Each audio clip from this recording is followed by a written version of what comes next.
Praise the Lord. कल्पनाच किचनमध्ये आपलं पुन्हा एकदा मनापासून स्वागत. आज आपण मँगो चॅटची रेसिपी बघणार आहोत. तर त्यासाठी इथे मी राजापुरी आंबा घेतलेला आहे. आता यात जे पिकलेले आंबे आहेत त्याचं गर आपण बाजूला काढू आणि जे असे गारसलेले असतात ना, म्हणजे पिकलेले पण नाही आणि खूप कच्चे पण नाही, असं गारसलेले म्हणतो आपण त्याला, तसे मी वेगळे काढणार. आता पिकलेल्या आंब्याचं पण तुम्ही काहीतरी छान रेसिपी करू शकता. केक करू शकता, अप्पे करू शकता, आईस्क्रीममध्ये टाकू शकता. आता मी इथे कुठला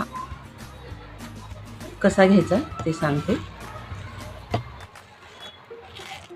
अगदी सोपी रेसिपी आहे. हे बघा, अशा प्रकारचा वेगळा काढायचा.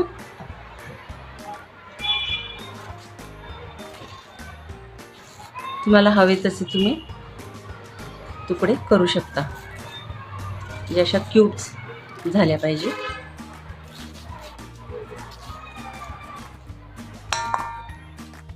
बघा, आता हे मी काढून घेते.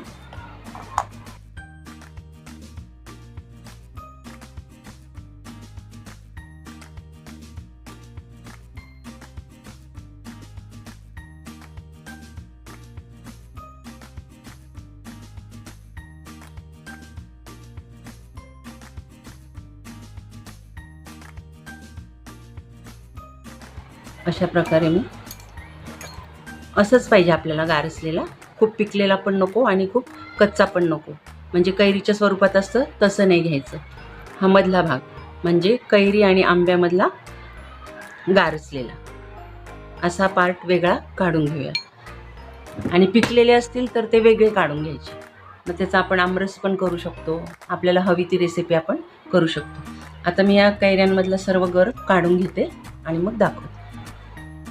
चला, आता मी असे तुकडे करून घेतले कैरीचे, आंब्याचे.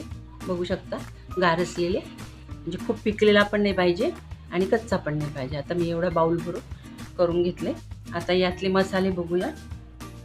इथे 1 छोटा चमचा चाट मसाला, 1 छोटा चमचा पेरी पेरी मसाला आणि मिरची आपल्याला हवी तेवढी आपण, तुम्हाला जेवढं तिखट हवं असेल तेवढं, म्हणजे आंबट गोड तिखट असे छान चव लागते. यात तुम्हाला साखर मीठ टाकायची अजिबात गरज नाही. आंबा पण गोड आहे आणि मीठ असतंच चाट मसाल्यामध्ये, त्याच्यामुळे आपल्याला मीठ टाकायची गरज नाही आणि साखर पण टाकायची गरज नाही. आता हे मसाले टाकून घेऊया.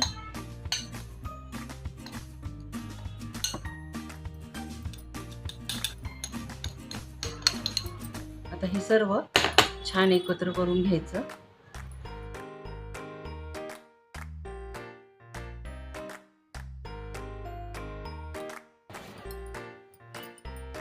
अशा प्रकारे पण तुम्ही मिक्स करू शकता. तिखटाचं प्रमाण तुम्ही तुमच्या हिशोबाने करू शकता.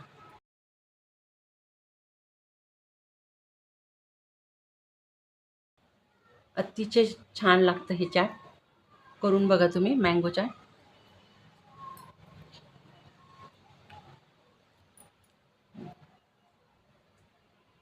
आंबट गोड तिखट छान चव लागते एकदम.